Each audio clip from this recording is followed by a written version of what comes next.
નમસ્કાર દર્શક મિત્રો, ગુજરાત ડિવિઝન ન્યૂઝમાં આપનું હાર્દિક સ્વાગત છે। સમાચાર છે, ફતેપુરામાં રોડ બાંધકામ સામે ગ્રામજનોનો વિરોધ, નબળી ગુણવત્તા આક્ષેપ, તપાસની માંગ ઉગ્ર બની। ફતેપુરા દાહોદ જિલ્લાના ફતેપુરા ગામમાં ગ્રામ પંચાયત દ્વારા ચાલી રહેલા રોડ બાંધકામને લઈને વિવાદ સર્જાયો છે। ગ્રામજનોએ આક્ષેપ કર્યો છે કે ઓરી ચકલાથી ઈરાપુર વાળાના ઘર સુધી બની રહેલા રોડમાં સરકારી ધોરણ મુજબનું કામ કરવામાં આવતું નથી અને નબળી ગુણવત્તાના મટીરીયલનો ઉપયોગ થઈ રહ્યો છે।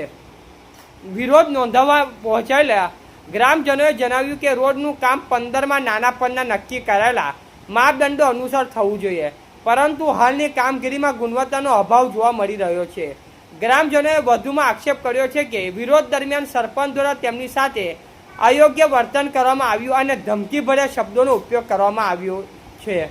આ સમગ્ર મામલે ગ્રામજનોએ તાલુકા વિકાસ અધિકારી, ટીડીઓ સહિત સંબંધિત અધિકારીઓને લેખિત રજૂઆત કરી રોડની કામની નિષ્પક્ષ તપાસ કરવામાં તેમજ ધોરણ મુજબ કામગીરી કરવામાં માંગ કરી। હવે સ્થાનિકોમાં એ ચર્ચા વિષય બન્યો છે કે તંત્ર આ ફરિયાદ કેટલી ગંભીરતાથી લઈને યોગ્ય કાર્યવાહી કરે છે। સમગ્ર મામલે તંત્રના આગામી પગલા પર સૌની નજર મંડાઈ છે। રિપોર્ટર દિલીપભાઈ હરિજન। ગ્રામ પંચાયત આ નવીન રોડનું કામકાજ ચાલુ કરે છે, પણ રો મટીરિયલ પૂરેપૂરો વાપર્યો છે। જે ધારાધોરણ મુજબ સરકારના એસ્ટિમેટ મુજબ જે ચાલવું જોઈએ એના કરતાં તદ્દન સાવ ખોટા રીતે આ લોકો કપચી, રેતી, સિમેન્ટ આ તમામ વસ્તુ આ લોકોએ અડધા રૂપિયાની અંદર આખું સેટલમેન્ટ કરી રસ્તો પૂર્ણ કરવાની કામગીરી રજૂ કરે છે અહીંયા, ને ગ્રામજનો વિરોધ કરે છે, વોર્ડના લોકો વિરોધ કરે છે। તો તેવા લોકો દાદાગીરી કરી ને ગમે તેમ કરી બળજબરી પૂર્વક આ રસ્તો બનાવવા માટે લોકોને પ્રેરિત કરે છે।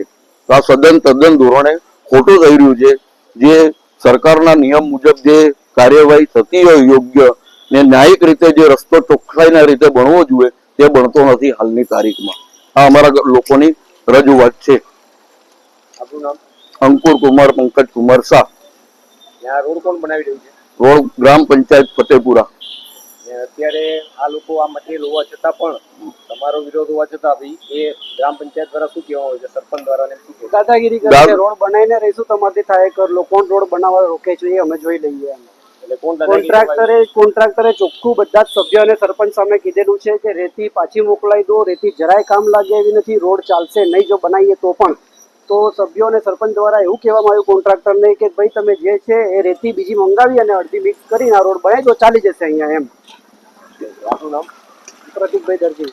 સમાચાર જોવા માટે ગુજરાત ડિવિઝન ન્યૂઝ ચેનલને like, share, subscribe, bell icon press button દબાવવાનું ના ભૂલશો। ધન્યવાદ।